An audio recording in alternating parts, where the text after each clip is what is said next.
Enrique Ochoa Reza es el presidente del Comité Ejecutivo Nacional del PRI. Es licenciado en Economía por el Instituto Tecnológico Autónomo de México y licenciado en Derecho por la Universidad Nacional Autónoma de México. Tiene 2 maestrías, una en Ciencia Política y otra en Filosofía Política, y un doctorado en Ciencia Política por la Universidad de Columbia en Nueva York. Fue asesor del secretario de Energía, subsecretario de Hidrocarburos, integrante del Consejo de Administración de Pemex y director general de la Comisión Federal de Electricidad. Además, se desempeñó como funcionario en el Tribunal Electoral del Poder Judicial de la Federación y en el Instituto Federal Electoral. Es profesor de Derecho Constitucional en la UNAM, académico supernumerario de la Academia Mexicana de Jurisprudencia y Legislación y asociado ordinario del Consejo Mexicano de Asuntos Internacionales. Es autor, coautor y editor de libros publicados en México y en los Estados Unidos. Enrique Ochoa, gracias por estar aquí en Línea Directa. Enrique Ochoa, ¿cómo llegas finalmente tú como político a la dirección del PRI? Estuviste en CFE, estuviste en otras opciones que eran, pues, digamos, alejadas de militancia partidaria. ¿Cómo llegas al PRI? Muchas gracias, Ramón. Muy buenas noches. Fíjate que tuve la gran oportunidad de ser presidente nacional del PRI y cumplir uno de los grandes anhelos que tiene todo priista. Yo me afilié al PRI en 1991, tenía 19 años de edad. El presidente en ese momento de mi partido era Luis Donaldo Colosio y acabábamos de terminar la Asamblea Nacional, la 24ª, que fue histórica. La recuerdo yo como un volcán político en erupción, porque se convocaba toda una transformación en nuestro país muy importante, que resultó después en una elección muy exitosa en 1991, y que eso dio el contexto político legislativo para las grandes reformas estructurales por las cuales se recuerda a aquella administración. Esa fue la inspiración que me dio a mí para participar en el PRI y lo hago desde entonces con mucho entusiasmo. Participé en distintas campañas políticas en la Ciudad de México y también en Michoacán. Yo soy moreliano. Yo nací en Morelia, Michoacán, y tuve la oportunidad de participar en 1995 en la campaña de quien fuera nuestro luego gobernador, Víctor Manuel Tinoco Rubí, y ahí le ganamos a Felipe Calderón, que era el contendiente del PAN. Más adelante en la vida me tocó participar en otras contiendas, luego fui consejero político nacional, traté de ser diputado federal y no tuve éxito.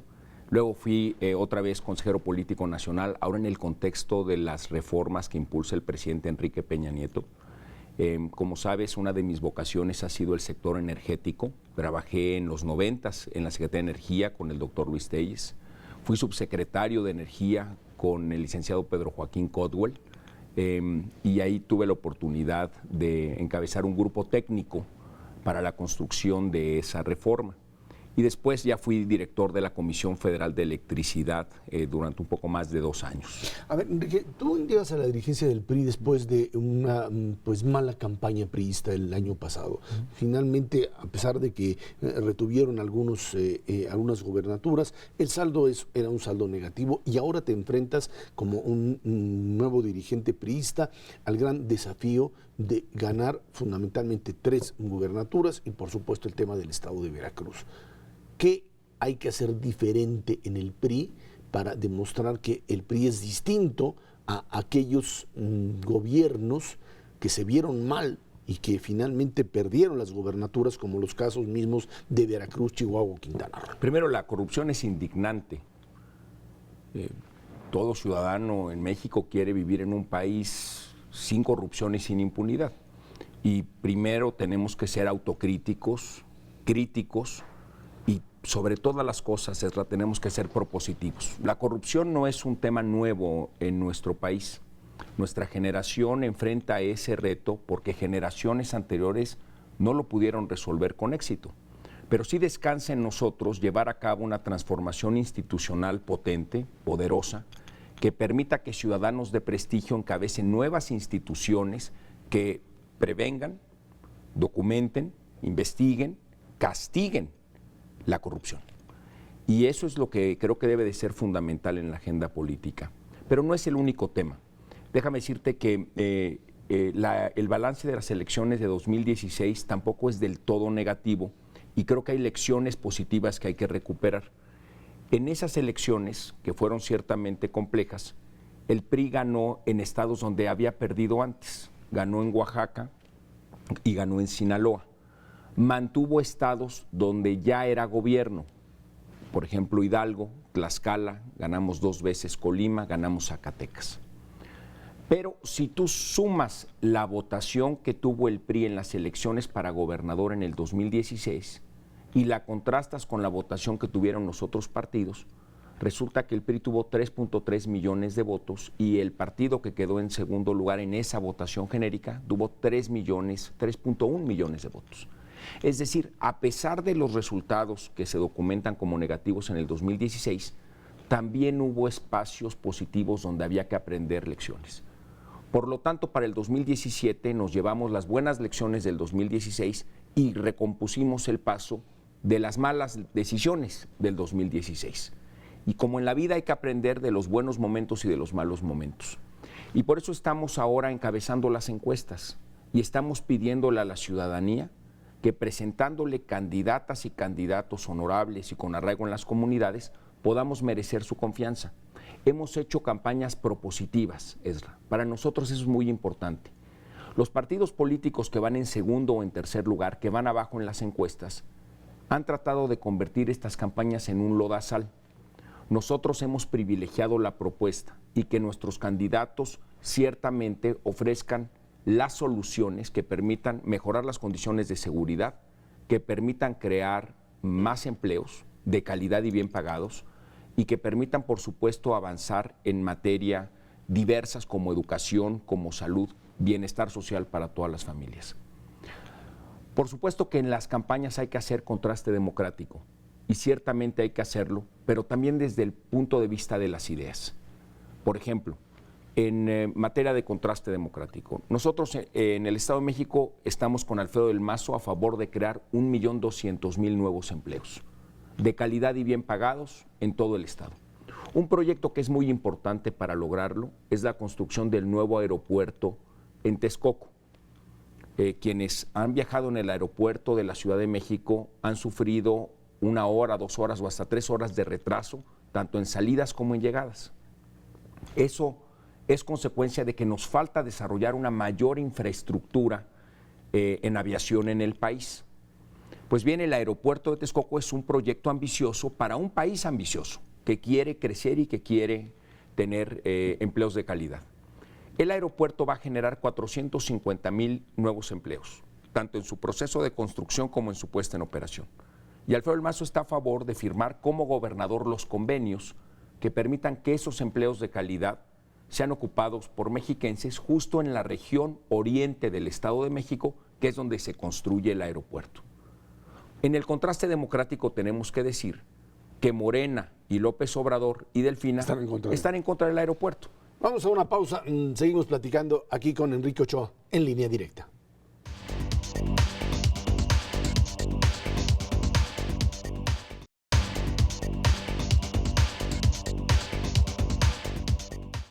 Enrique Ochoa, decías contrastar proyectos, Estado de México, un proyecto de Morena, dicen esta es una contienda de dos, hay todavía ahí quien sigue planteando que está en la lucha entre un tercero o un cuarto candidato, pero ustedes han fijado el debate con Delfina y por supuesto con López Obrador. Hablabas del aeropuerto. Sí, yo creo que es muy importante siempre contrastar en las democracias, pero sobre propuestas concretas. Nosotros estamos a favor con Alfredo del Mazo de impulsar la creación de empleos de calidad y bien pagados. El aeropuerto en Texcoco, el que está en construcción, es un muy buen ejemplo de lo que podemos tener en México para el desarrollo, la creación de empleos de calidad y bien pagados. Morena, López Obrador y Delfín están en contra de ese aeropuerto. Pero no es solo el caso del aeropuerto donde debemos de hacer un contraste.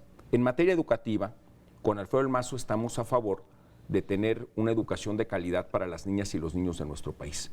Estamos a favor de tener elementos de capacitación para las maestras y los maestros de México, que son el pilar del sistema educativo. Y por supuesto que estamos a favor de que tengan un pleno reconocimiento con remuneración correcta por su trabajo.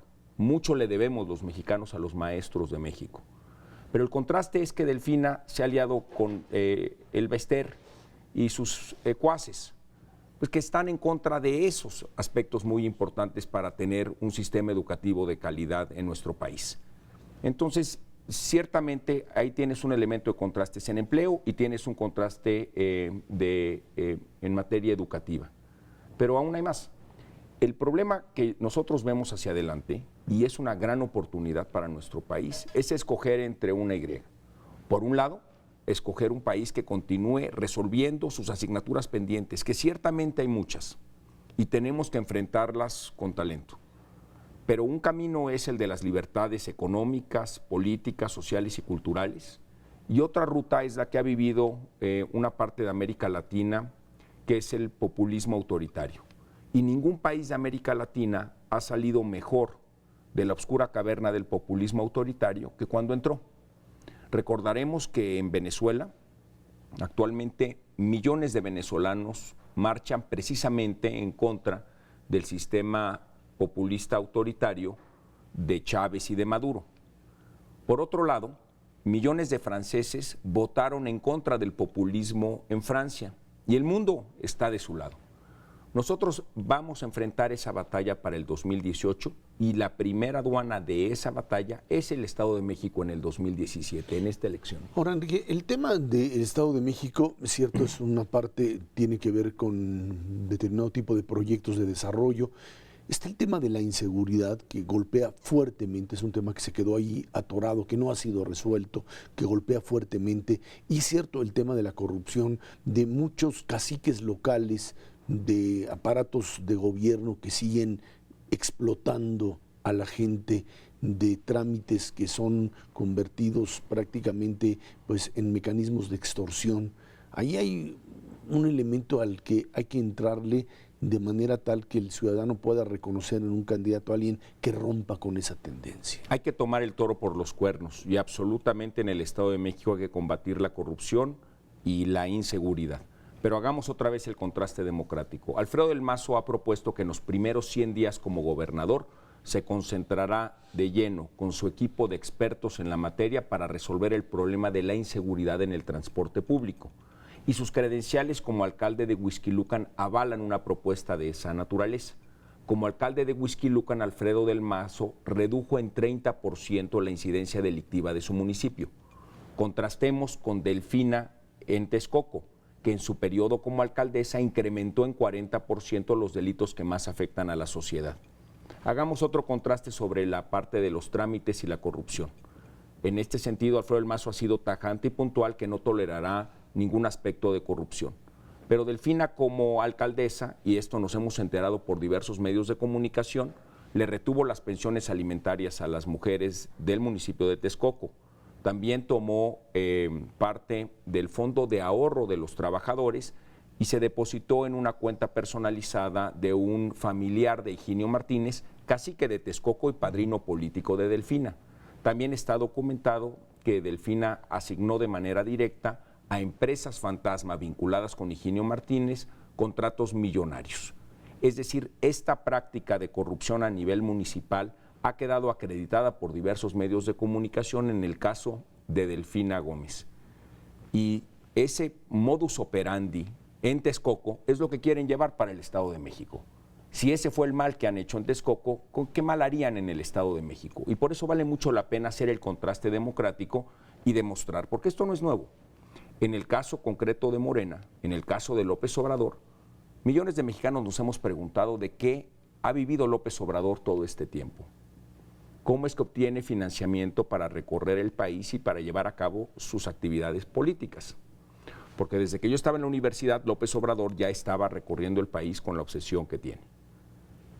López Obrador en su declaración 3 de 3 firmó bajo protesta decir verdad que no tiene ingresos, cuenta de cheques, cuenta de ahorros, tarjeta de crédito o tarjeta de débito. ¿Cómo le hace? ¿De qué vive? Y ahora nos enteremos por distintos videoescándalos que hay múltiples eslabones de corrupción en distintos puntos del país que alimentan de dinero en efectivo en bolsitas a Morena y a López Obrador. Pero lamentablemente esa práctica no es nueva en el círculo cercano de López Obrador. Recordamos los videoescándalos de hace unos años donde recibían dinero, ahora no en bolsitas, pero en ligas, o el secretario de Finanzas de López Obrador apostando en Las Vegas cifras millonarias, o un delegado vinculado con López Obrador también recibiendo fajos de dinero envueltos en ligas.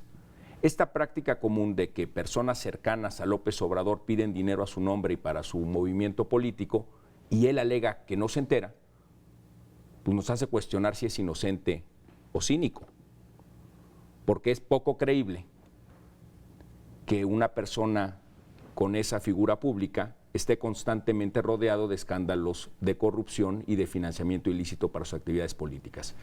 Creo que es muy relevante ese contraste si vamos a combatir la corrupción en esta generación y si vamos a llamar las cosas por su nombre, y en ese sentido, en el Estado de México hay claramente una amenaza. Estamos platicando con Enrique Ochoa aquí en Línea Directa.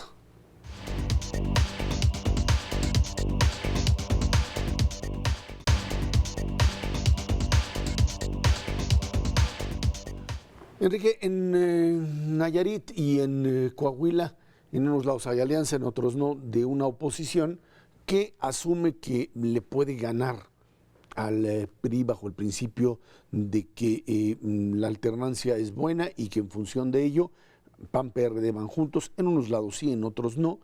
Esta posibilidad de ver a panistas y perredistas unidos, incluso se habla en el Estado de México de votos útiles y de posibles alianzas de facto. ¿Cómo ves o cómo ven en el PRI esta situación en donde en un momento determinado, tanto en Coahuila como en el mismo Nayarit o en el Estado de México, podrían darse estos cruces, estas alianzas entre distintas fuerzas políticas que supuestamente aparecen compitiendo entre sí, pero que a la hora final, en función de los resultados o de la carrera como vaya, puedan generar estas alianzas? Yo estoy convencido que la ciudadanía, el elector en México, es un elector sofisticado, que vota precisamente en función de la convicción, valorando candidatos y partidos políticos, antecedentes y expectativas de futuro.